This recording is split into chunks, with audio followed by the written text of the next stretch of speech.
yanda zaka samu TRX free dan ka fara mining cikin sauki. Jama'a assalamu alaikum warahmatullahi ta'ala wabarakatuh. Barkamu da sake saduwa cikin wannan channel mai suna TRX. A yau na kawo mana wani bidiyo ne mai matukar muhimmanci. Wannan bidiyo yana buƙatar natsuwa ka ga yanda zaka yi. Zan aje maka link a ƙasan description yanda kana dannawa zai baka link din sai ka danna shi ka yi register. Bayan ka register ana buƙatar ka sa TRX kaman kimanin guda 6 zuwa sama. So dan idan ka sa guda 6 nan take zaka iya cire TRX guda 2.17. Sannan idan kuma ka sa guda 10 ne zaka iya cire guda 4 nan take. Idan ka sa guda 50 zaka iya cire guda 15 nan take. Ka kullun zaka dinga cire adadin abin da ka sa suka baka na ranan. So kafin mu ce kai daga wannan bidiyon kar ka manta idan baka mana subscribe ba ka danna mana subscribe, ka danna ƙararrawar sanarwa ka zabi all domin sanar da kai sabon bidiyon mu da zarar mun daura. Nagode. So dan uwa bayan na aje maka link a kasan description inda kana danna link din mu ga link namu a nan gurin. So dan uwa bayan ka danna link din zai kawo ka fuska ne kamar haka, inda kana dannawa zai ce maka kai register. Bayan ka zo nan gurin zaka sa number wayar ka kamar yadda kake gani. So dan uwa misali ka sa 090, bayan ka sa number wayar ka ana buƙatar ka sa password adadin abin da kaga zaka iya sawa.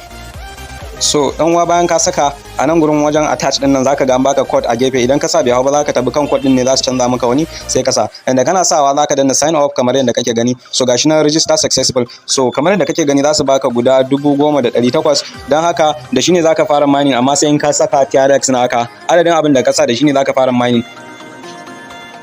So dan uwa zamu nuna muku tun daga farko, tun daga yanda zaka yi wato deposit har ka zo kai withdraw cikin sauki. So dan uwa zamu je mu turo TRX kaman guda 10 ko sama da haka. So kamar yadda kuke gani zamu je mu turo TRX dan haka kuma zamu yi wato withdraw nan take. So kamar yadda kake gani idan ka duba wannan platform ne sabo wanda aka yi launching din sa jiya. So dan haka zamu je mu yi wato deposit kamar yadda kake gani. Idan ka danna deposit sai ka shiga wato transfer to basic account, inda kana dannawa za a baka wato TRX address wallet kenan. So idan kai copy sai ka je cikin wata wallet naka da ka san kana da TRX. So mu bari mu shiga cikin wannan wallet dan haka zamu je mu yi deposit kamar yadda aka saba.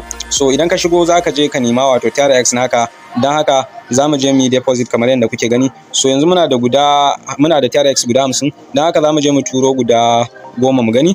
So yanzu sai mu danna wato alamar send. Idan ka shiga zaka sa a wallet address din da ka kwafo. So idan dai ka saka address din da ka kwafo nan kuma sai ka zo ka sa adadin abin da zaka tura. So yanzu muna son mu tura guda 10, dan haka zamu sa guda 11 mu gani. So sai ka danna alamar proceed kamar yadda kake gani. Bayan ka sa proceed anan zaka sa, bayan ka gama abin nan ka sa complete password naka sai ka tura. So kamar yadda kake gani gashi nan mun gama sawa zamu danna proceed. To dan haka mun danna gashi nan ya ce mana successful, sai mu danna continue, sai mu koma cikin wato wannan platform sai ka danna alamar recharge complete. So idan ka danna recharge complete zuwa dan wani lokaci kai tsaye zaka ga wato abin da ka turo ya shigo. So dan haka sai mu dan jira mu gani.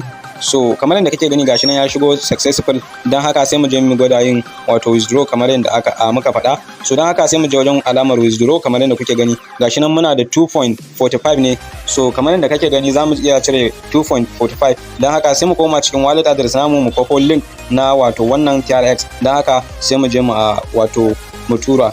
Dan haka zaka shiga alamar receive kai copy na address naka, inda kana zuwa nan gurin zaka saka wato adadin abin da zaka cire. So yanzu misali ka sa amount kamar yadda kake gani 2.45 kamar yadda kake gani. Nan kuma sai ka sa TRX address naka kamar yadda kake gani. A bayan ka sa a nan gurin zaka sa password din a gurin register wanda ka sa. Dan haka zaka sa password sai ka danna alamar confirm. Inda kana zuwa ka danna alamar confirm bari mu gani. So kun ga submit successful mun riga mun cire. Dan haka kullun zaka dinga zuwa kana cirewa. Idan kana son ka gayyaci abokananka kuma ga alamar share, inda kana danna alamar share kamar yadda kake gani zaka yi copy link. Dan haka idan dai ka gayyaci abokananka mining naka zai ƙara gudu.